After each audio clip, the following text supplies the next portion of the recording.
그리스도와 복음을 완벽하게 정리한 70인 제자 요한이라는 제목으로 말씀 증거하겠습니다. 마태, 마가, 누가 복음을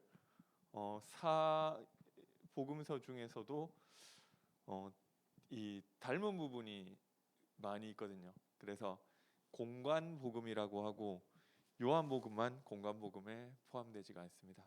그래서 그냥 단순하게 그냥 좀 닮았다가 아니라 토시 하나 안 틀리고 그대로 똑같이 기록된 부분도 있고 한데 요한 복음은 조금 특이한 관점에서 좀 기록된 이 책이라고 하고요. 요한 복음의 저자가 누구냐? 이 명시돼 있지 않아요. 마태, 마가, 누가복음도 마찬가지로 이 책을 내가 나 요한이 적었다는 얘기가 명시돼 있지는 않지만 여러 가지 전통이 뒤에 한 2세기 정도나 이때부터는 이 성경의 저자가 요한이라고 좀 인정을 하는데요. 근데 문제는 이 요한이 너무 흔한 이름이에요. 우리나라로 치면은 우리나라도 흔한 이름 있잖아요. 저기 민정이 요즘 그렇게 안 흔한 것 같은데 아무튼 이게 너무 지영이 이런 거 너무 흔한 이름이어가지고 이 요한이 어떤 요한인지 이 요한이 적었다고 생각되는 성경이 한 5개 정도 있거든요. 요한복음, 요한 1, 2, 3서 그리고 요한계시록. 근데 이게 이 학자들은 다 사도 요한, 그러니까 사도도 일단 요한이 2명이고요. 어쨌든 세베대의 아들 요한이 적었을 것이라고 생각하지는 않고요. 적어도 2명이나 3명 정도 요한이 있는데 그 요한이 어떤 요한인지는 이게 잘 모르겠다. 이게 좀 많은 학자들이 보는 견해인 것 같습니다. 그래서 요한복음도 세베대의 아들 요한, 이제 사도도 이 사도 중에도 요한이 2명인데요.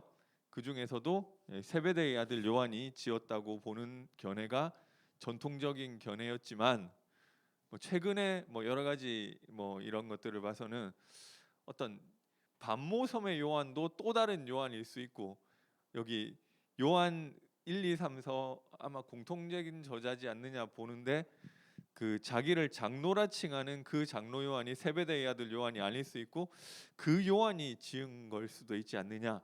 그래서 이렇게 요한은 요한인데 다른 요한일 수 있다 이렇게 보고 있고요. 좀 특징이 있는데요. 요한복음에 특징 많죠. 근데 몇 가지만 이야기를 하면 변화산 몇 가지 다른 공관복음에서 나오는 이 사건들이 안 나오는 게 되게 많이 있고요. 그리고 또 요한복음에만 나오는 사건도 있고, 그리고 이 순서나 연대 같은 것들이 막 섞여 있어요. 섞여 있다기보다는 다른 복음서랑 다르게 돼 있어요.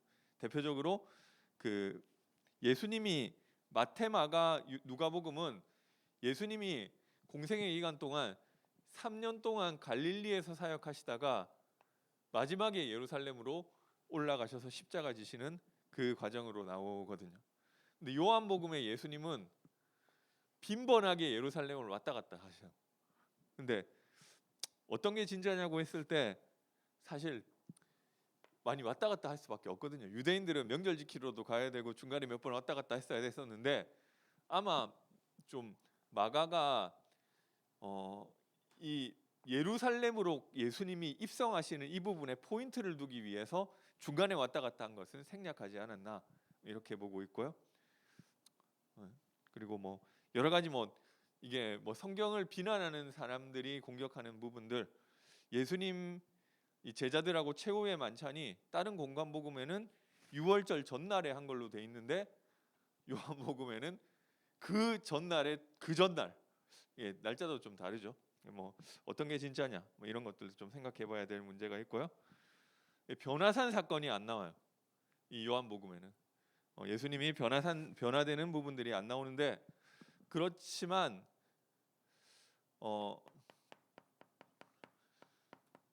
그 사건보다도 더 변화산에서 말씀하려고 했던 그 내용이 예수님의 신성에 대한 강조가 더 실제 1장 14절에 나와 있는 것처럼, 말씀이 육신이 되어 우리 가운데 거하심에 우리가 그의 영광을 보니 아버지의 독생자의 영광이요 은혜와 진리가 충만하더라. 그 변화산 사건에서 변화된 건 아닌데 그 내용은 빠져 있지만, 그 하나님의 능력이, 하나님이 우리 가운데 함께 계시면서 나타나는 모습이라는 것이 이런 것이구나 하는 것들이 더 강조돼 있고요. 그리고 예수님이 비유를 드시는 내용들이 공간복음에 많이 나오는데요. 요한복음에 예수님은 비유를 전혀 안 들으시는 것은 아닌데, 비유보다는 이제 대화나 담론이나 이야기 이런 것들을 통해서 좀 깨닫게 하시고요. 계속 얘기를 하시죠. 그래서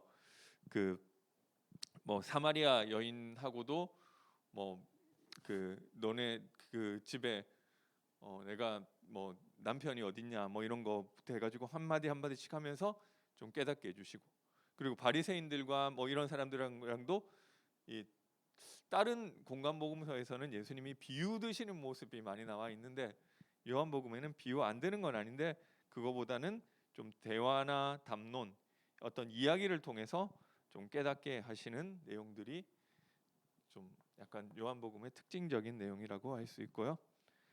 그리고 신기하게 요한복음에는 예수님이 귀신 쫓아내는 내용이 전혀 나오지 않습니다. 축사사역에 대한 내용이 없고요.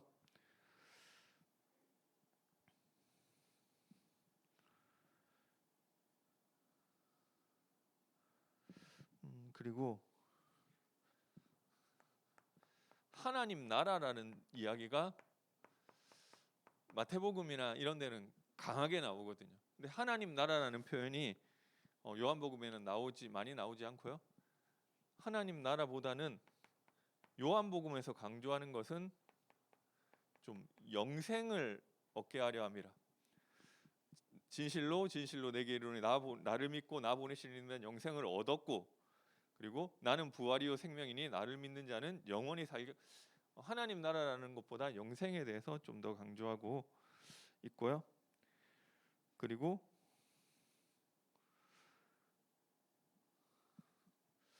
이 성령에 대한 이 강조, 다른 공간복음에서는 성령에 대한 부분들을 그렇게 설명을 잘 못하죠.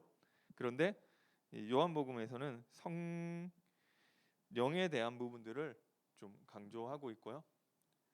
요한복음의 목적이라고 해야 되나요? 이게 요한복음에서 앞에 있던 그 공간복음의 저자들과 다르게 또 요한복음을 써야 되는 목적이 무엇이냐고 했을 때, 요한복음에서 이렇게 요한이 강조하려고 했다는 것은 예수로 말미암아 하나님이 새로운 창조를 하셨다는 것을 이야기하고 있고요. 하려고 하고 있고요. 이 시작이 요한복음 1장 1절에 태초에로 시작되거든요. 구약 성경 창세기, 출애굽기, 레위기, 민수기 이거는 한국 사람이 붙인 이름이고요. 원래 구약 성경 제목이 없어요. 제목이 있다면은 뭘로 하느냐면 그 첫 마디가 제목이에요. 그러니까 출애굽기가 아니고 창세기가 아니고, 우리가 창세기라고 부르는 책을 유대인들은 뭐라고 부르냐면 그 태초에라고 불러요. 그러니까 버레시트 이렇게 하겠죠. 그러니까 근데 요한복음도 똑같이 태초에라는 말로 시작하고 있는데, 그래서 이게 뭐냐면은 하나님이 7일 동안 천지를 창조하셨는데, 하나님이 예수를 통해서 새로운 질서를 만드시고 새로운 창조를 하셨다. 그래서 1장 창세기 1장 26절에서 28절에도 하나님의 형상 가진 존재라는 것이 나오는데, 이 아까 읽은 1장 14절에도 말씀이 육신이 되어 우리 가운데 좀 거하시는 그 내용들이 나오고 있고요. 그리고 뭐 이것은 사실 다른 공관복음 저자도 이야기한 것이지만 하나님은 예수를 통해서 이 새로운 출애굽을 하시는 것이다. 이 그래서 모세를 통해서 이 모세와 같은 사람, 모세가 마지막에 내가 모세를 통해서 하나님과 이스라엘 백성들이 소통을 하고 모세를 통해서 하나님의 뜻을 알고 했는데, 모세가 죽었을 때 이제 모세 가면 어떻게 하느냐고. 그때 하나님이 모세를 통해서 주신 말씀이, 너희 이스라엘 자손 중에 이 또 다른 나와 같은 선지자가 일어나서 그 사람이 너희를 인도하여 줄 거라고, 그런 이야기를 했단 말이에요. 그러면 이스라엘은 계속 두 번째 모세를 기다리는 거예요. 그런데 이 모세가 한 일이 뭐냐면은 출애굽을 시켰고요. 바로를 걷고, 그리고 이스라엘에게 율법을 전달하고 하나님의 말씀을 전달하고, 그리고 영원히 하나님과 계속해서 함께를 누릴 수 있는 방법으로 이 성막을 만드는 그 일을 했는데요. 그래서 이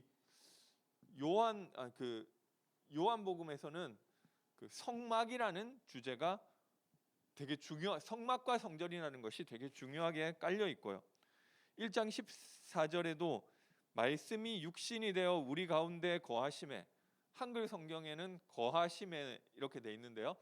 영어 성경에는 그 태버너클, 말씀이 육신이 되어 우리 안에 장막을 치심에 이렇게 된 거예요. 그럼 이게 우리가 성막을 통해서 하나님과 함께하는 축복을 누렸는데, 하나님의 말씀이 육신이 되어 아예 우리 가운데 장막을 치고 들어오셨다.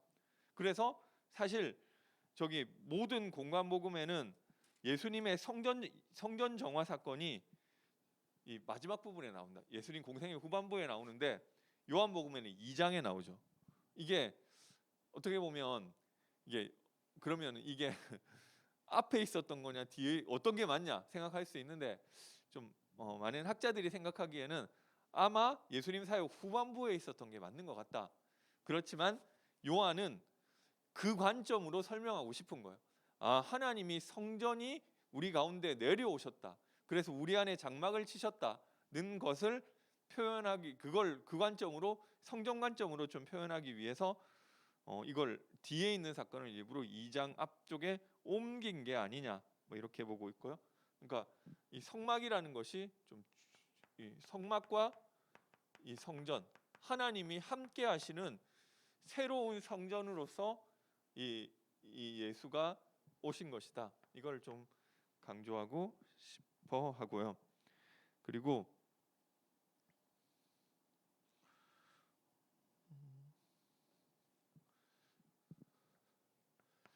이 성령에 대한 부분들이 어떻게 우리 안에 이루어지는지를 이야기하고 있는 것입니다. 뭐 다른 성경도 마찬가지로 요한복음도 예수님에 대해서 이야기하고 있는데요. 예수님이 누구시냐고 하는 것인데요. 이 예수님이 사실 참 하나님이라고 하시는 것입니다. 이 직접적으로 나와 있죠. 제가 이단 중에 뭐 특히 여호와의 증인에서 그 얘기할 때 계속 이 요한복음 얘기를 많이 하게 되더라고요. 그래서 거기서는 이제 예수님이 물론 훌륭한 분이고 그리스도고 하나님의 아들이지만, 예수님은 그리스도시고 하나님의 아들이지만 하나님은 아니지 않느냐. 아들이면 아들이지 어떻게 아들이 아버지가 될 수가 있느냐, 뭐 이런 이야기를 하거든요. 그런데 이 요한복음에서는 아버지와 나는 하나이니라, 직접적으로 예수님이 이런 얘기를 하고 계신 거죠. 그리고 나를 본 자는 아버지를 보았다. 빌립이 그럼 하나님 아버지 좀 보여달라고 그렇게 얘기를 하니까, 아니 내가 너와 그렇게 같이 있었는데 어떻게 또 아버지를 보여달라고 하느냐. 하나님이 육신을 입고 오신 것이 그게 예수님이라고 하는 거죠.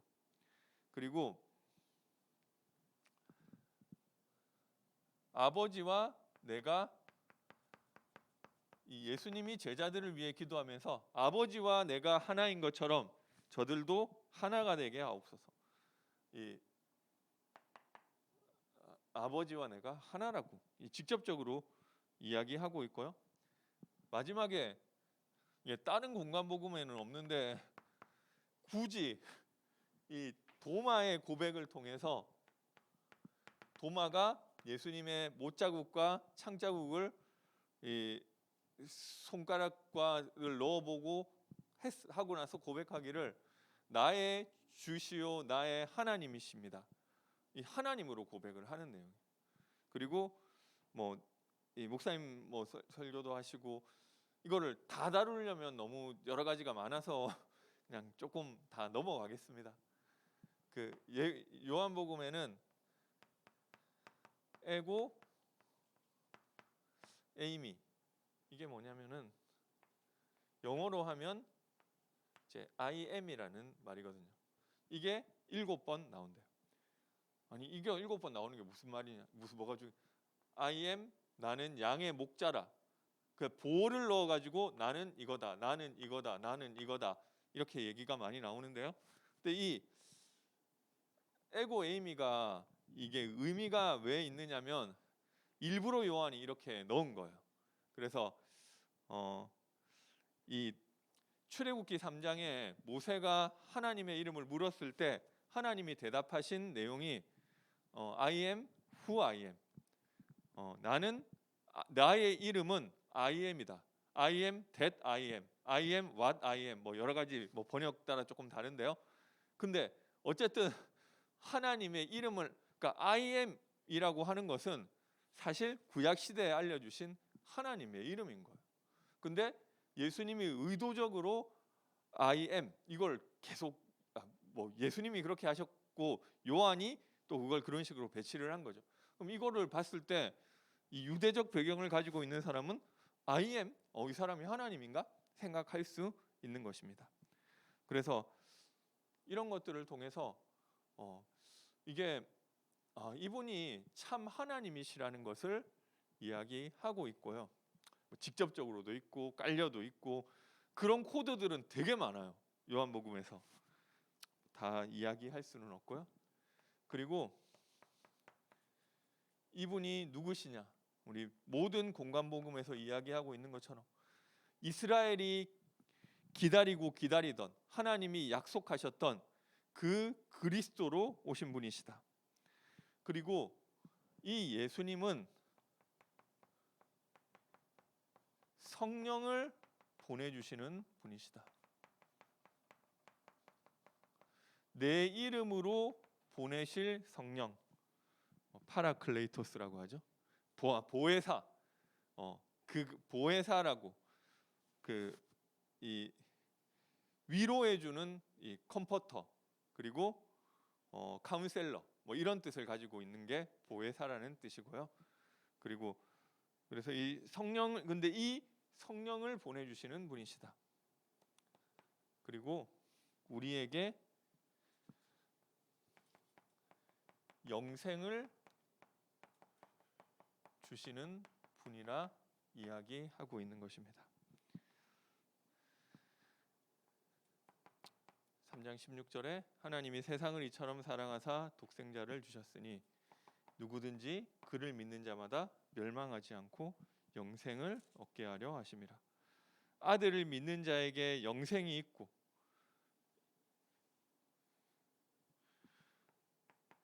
내 말을 듣고 또 나 보내실 이를 믿는 자는 영생을 얻었고 심판에 이르지 아니하나니. 그리고 6장 51절에는 내가 바로 생명의 떡이다. 11장 25절 26절에 내가 곧 부활이요 생명이니 나를 믿는 자는 죽어도 살겠고 무릇 살아서 나를 믿는 자는 영원히 죽지 아니하리라. 그래서 예수님은 참 하나님이시고 참 그리스도시고 성령을 보내주시는 분이시고 영생을 주시는 분이신 줄 믿으시기 바랍니다. 이 예수님이 보신 현장이 있습니다.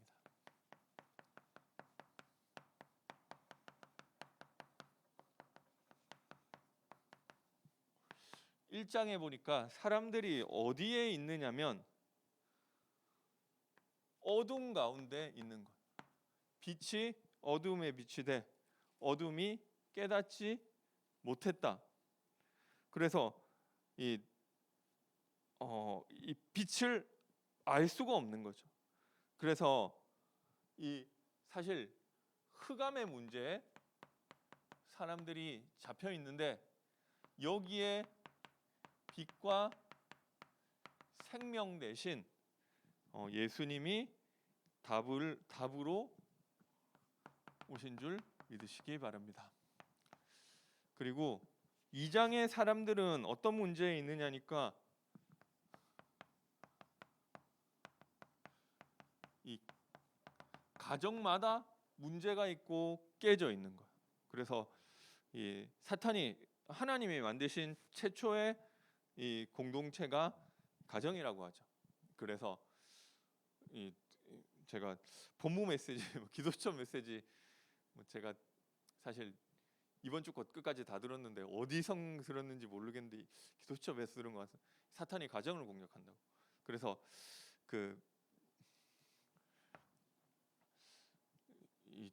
제가 예전에 교회에 있을 때 그런 얘기를 들었거든요. 교역자 가정 부교역자 가정 멀쩡한 가정 한 가정도 없다고. 그러니까 누가 어느 교역자가 어떤 부분 때문에 너무 힘들다. 저희 집은 아버지가 너무 건강이 안 좋으셨고요. 어떤 집은 또 이렇다 저렇다. 그러니까 누구 그런 사정 생각하려고 하니까 멀쩡한 가정이 한 가정도 없는 거예요. 그렇죠? 가정마다 사람들이 다 가정 문제에 빠져 있죠. 그리고 교회가 답이 될 줄 알고 교회를 가는데 이 교회는 이 장사하는 집으로 강도의 구렬이 되어 있는 거예요. 이게 예수님이 이 땅에 오셔서 보신 현장이에요. 그래서 여기에 주신 답이 2장 5절에 그의 어머니가 하인들에게 이르시되 너희에게 무슨 말씀을 하시든지 그대로 하라. 그리스도가 주인 되는 은혜가 있게 되시길 바랍니다. 그리고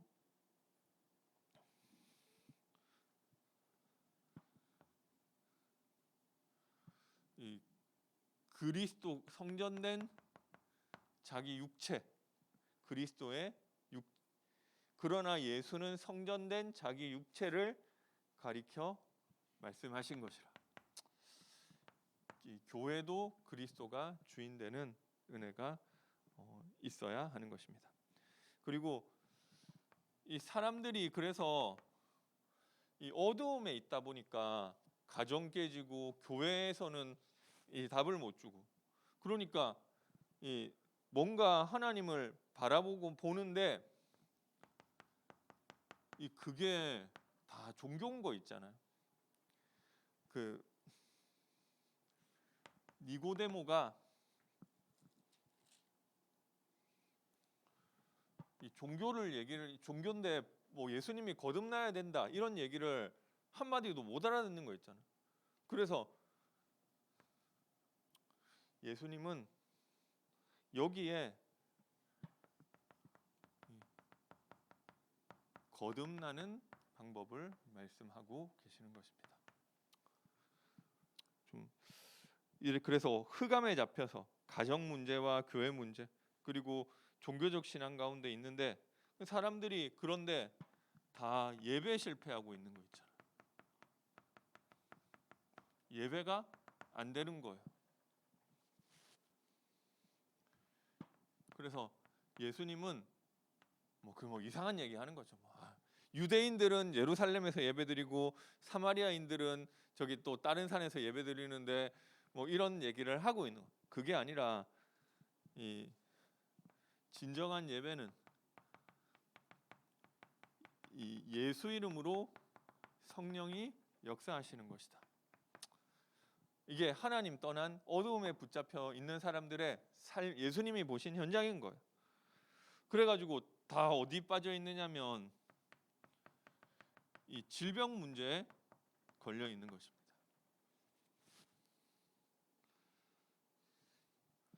예수님이 어떤 사람 만났느냐면은 38년 된 병자를 만나는 거죠. 암만 해도 안 낫는 거 있잖아. 그래서 여기에 일어나 내 자리를 가지고 가라. 참된 복음으로만 치유되는 줄 믿으시기 바랍니다. 그리고 예수님이 사람들을 보니까 사람들이 전부 어떤 문제에 빠져 있느냐면 다 먹고 사는 문제, 이 경제 문제에 빠져 있는 것입니다. 어떻게 하면 먹을까?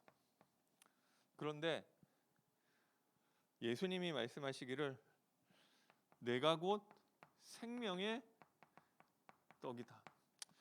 이 그리스도가 아니면은 이 생명의 떡이 아니면 이 광야에서 먹고 너희 조상들이 만나를 먹고도 죽었는데 내가 바로 하늘에서 내려오는 이 생명의 떡이다. 이런 말씀을 우리에게 답으로 주신 것입니다. 그리고 예수님이 현장을 다녀보시니까 사람들은 또 어떻게 하고 있느냐면 뭔가 신앙을 이야기하는 것 같은데 다 지식적 신앙을 가지고 있는 것입니다. 뭐 안식일인데 뭐 이렇게 해야 되고 뭐 할례는 어쩌고 저쩌고 뭐 그래서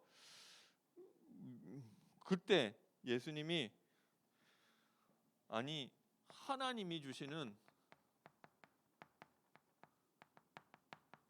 그 교훈을 받아야 하는 것이고 내가 너희에게 전하는 것이 하나님이 주시는 교훈이라고 이야기하고 있고요. 그러니까 사람들이 어두움에 빠져서 가정 문제, 교회 문제, 종교적 신앙, 예배 실패하고 질병과 경제와 지식 가운데 있다 보니까 결국 다 음행과 음란에 빠지는 거예요. 한편으로는 그런 데 빠지는데 또 한편으로는 그것을 이제 율법주의를 가지고 정죄하고 있는 것입니다. 그래서 여기에 예수님이 주신 말씀이 진리를 알지니 진리가 너희를 자유케 하리라. 그리고 또 예수님이 현장을 다녀보니까 어떤 사람이 있느냐면 운명에 잡혀 있는 거예요. 날 때부터 소경된 사람이 있는데 그 사실 운명이잖아요. 맹인인데 안 바뀐단 말이에요. 그래서 예수님께서 주신 답이 보지 못하는 자들은 보게 하고 보는 자들은 맹인이 되게 하려 함이라. 여기서 예수님께서 해방해 주시는 것인 줄 믿으시기 바랍니다. 운명에 사람들이 붙잡혀 있다. 뭔가 그러면서 누군가 나를 좀 좋은 길로 잘 인도해 주면 좋겠는데 사람들은 그 와중에 만나는 사람이 이상한 사람인 거야. 이 잘못된 지도자를 만나서 다 고생하고 있는 거야.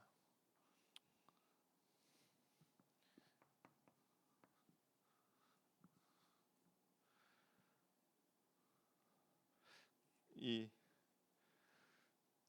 강도고 나보다 먼저 온다는 다 절도요 강도고 도둑이 온 것은 도둑질하고 죽이고 온 것이고 사꾼 목자 사꾼은 목자가 아니고 뭐 이런 이야기들을 하시면서 뭔가 지도자들이 다 틀린 내용들을 가지고 있는 거예요. 여기서 선한 목자 대신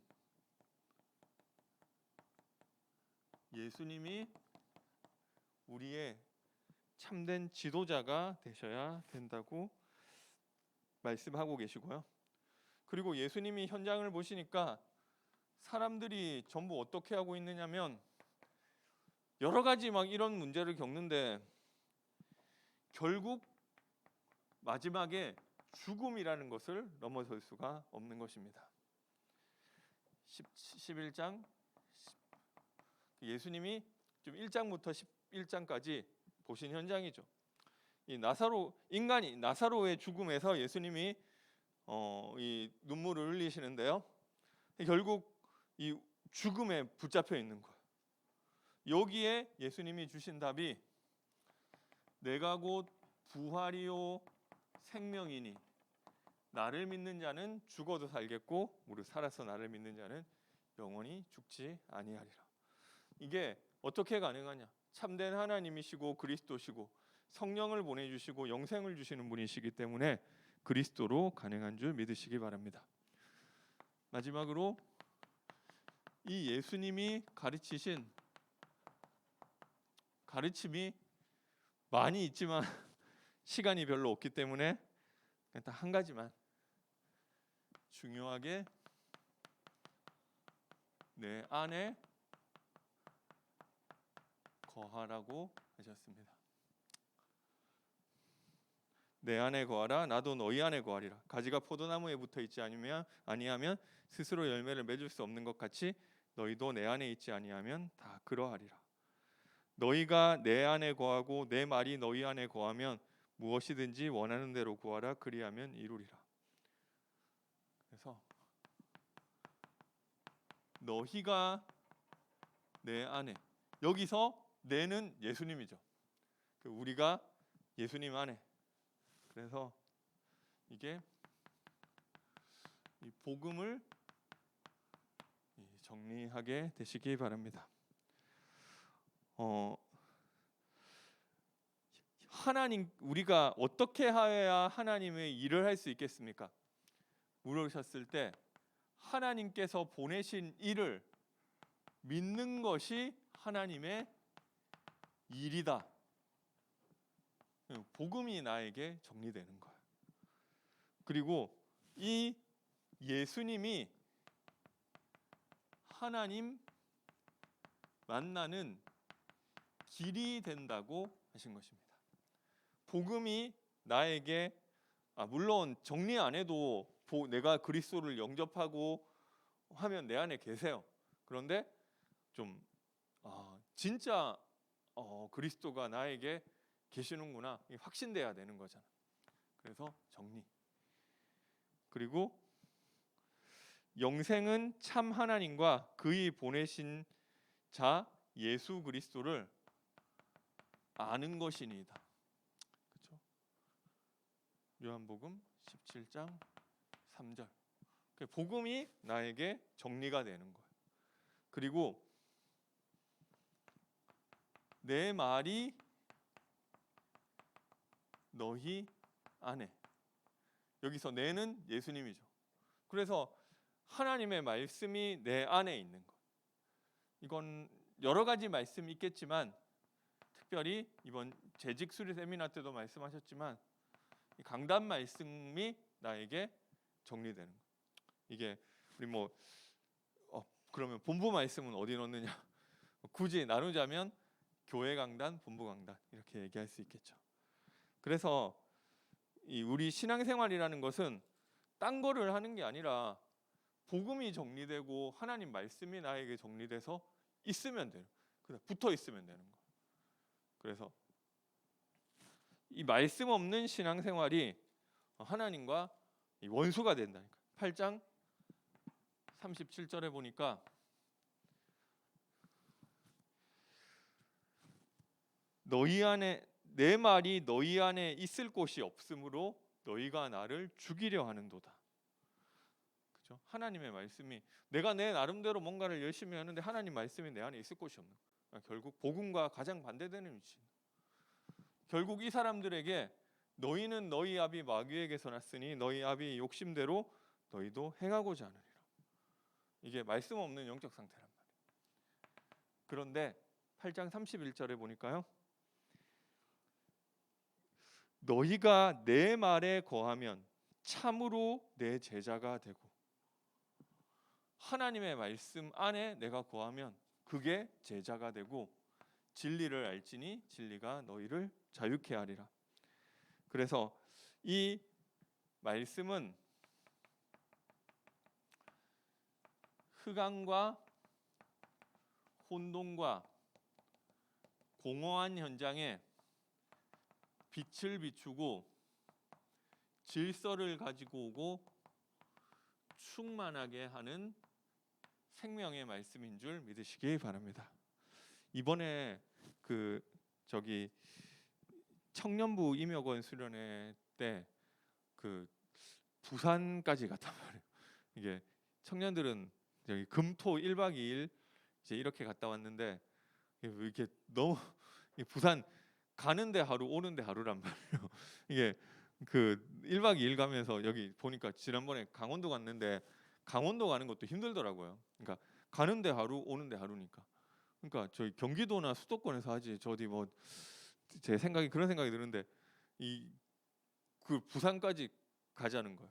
그래 뭐 왜 그렇게 하느냐니까, 갔다 오는 길에 저기 창원에 뭐 누구네 집이 있고 누구네 집이 있으니까 거기서 좀 가정 캠프를 했으면 좋겠다 이렇게 얘기를 하더라고요. 그래가지고 이제 뭐 우리 교회 어떤 청년이 댁에 가가지고 좀 부모님 있는데 복음 전하고 했는데, 이게 이게 늘 느끼는 거지만 그때 또 느낀 것이, 참 이게 하나님 말씀 전해지니까 이상하게 밝아지는 거 있잖아요. 이게 왜 그런지 모르겠어요. 근데 어쨌든 막 이게 뭐 좀 처음에 뭔가 좀 뻑뻑하고 이런 게 있는데 말씀 들어가니까 밝아지고, 뭔가 이 혼란스럽던 것이 좀 질서가 생기고 공허하던 것이 충만하는 이 일이, 아 그래 이게 창세기에 있었던 일이 아니라 지금도 일어나는 일이구나. 되게 밝아지더라니까요. 참 잠깐 있는데, 그래서 뭐 이게 하나님 말씀이 증거되는데 이런 일이 계속 일어나는 줄 믿으시기 바랍니다. 그래서 이게 계속 일어나는 일. 요한복음에 빛 어두움이 우리가 알 수가 없단 말이에요. 이게 빛이 어두움에 빛이 돼, 어두움이 이 빛되고 생명되고, 그리고 생명의 이 말씀이 증거될 때 이 어두움이 물러간단 말이에요. 그래서 이게 뭐 꼭 어디 그런 것뿐만 아니라 사람도 그런 것 같아. 이게 이 사람이 되게 힘들고 어둡고 이런 사람이 계속 말씀 들으면 바뀌는 거 있잖아요. 이게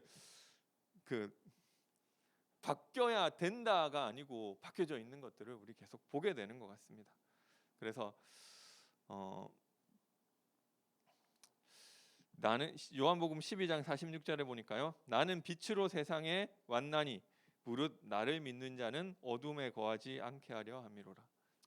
그래서 그냥 다 하나님이 은혜 주셔야 되는, 결국 성령을 통해서 되어진다는 거예요. 근데 우리 그러면은 우리 인간 편에서 할 거는 없느냐? 사실 정확하게 말하면은 인간이 할 수 있는 것은 없지만 그래도 하나님이 하게 하시는 거예요. 우리가 복음 안에 있으면 되고, 교회 안에, 강단 안에, 말씀 안에 있으면 되는 거예요. 그래서 그 안에 붙어 있으면 하나님이 우리를 하나님이 쓰시기에 합당한 그 사람으로 만들어 주시는 줄 믿으시기 바랍니다. 그러니까 좀 빨리 되느냐 늦게 되느냐지 안 되는 사람은 없습니다. 그래서 그냥 말씀을 정리해 보시기 바랍니다. 결국 내 인생 메시지가 있겠죠.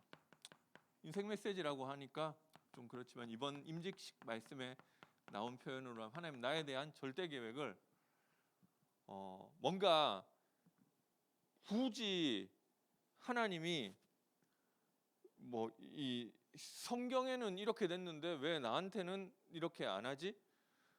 그때는 성경이 없었어요. 강단이 없었고 교회가 없었단 말이에요. 굳이 그렇게 할 필요가 없어요. 그러면은 말씀을 내 것으로 붙잡으면 되는 거예요. 모세한테 와가지고 너는 내 백성 이스라엘을 이끌고 출애굽할 이 광야의 지도자가 너야. 나한테도 그 얘기를 하면은 좀 잘 알아듣겠는데 그렇게 안 한단 말이에요. 근데 오히려 그게 이 지금은 뭐 이 귀신도 흉내낼 수 있는 부분이고요. 강단 말씀 통해서 계속 인도받는 게 더 정확한 거예요. 그리고 이 예배 성공하면서 이 강단을 정리하게 되시기 바랍니다. 그리고 나의 기도를 정리하게 되시기 바랍니다.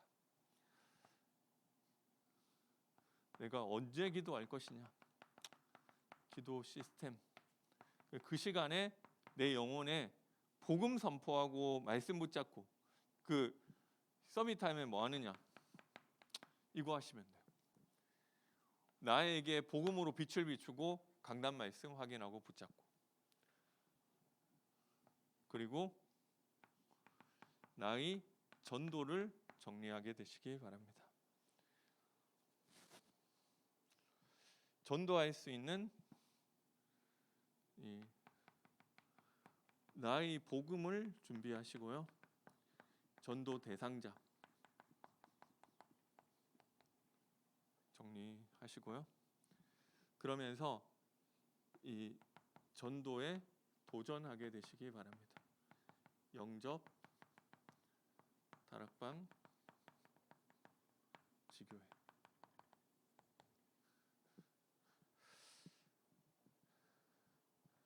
그리고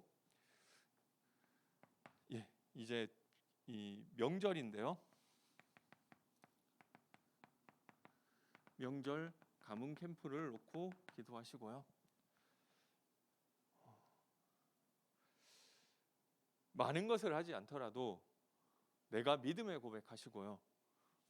그리고 그리스도의 빛이 전달될 수 있도록 그렇게 기도하시기 바랍니다. 마지막으로 이 겨울 훈련 스케줄을 위해서 기도해 주시기 바랍니다. 지금 중고등부 세계 청소년 수련회 진행 중에 있고요. 그리고 서밋 스쿨 진행 중에 있습니다. 생각날 때 좀 기도해 주시고 또 뭐 참여하시는 분들 좀 격려도 좀 해주시고 그리고 뭐 세계 대학 수련회 청년 수련회는 2월과 3월 1일에 또 있을 예정이고요. 겨울에 이 중요한 렘넌트들 훈련 위해서 같이 기도해 주로 렘넌트 훈련이죠.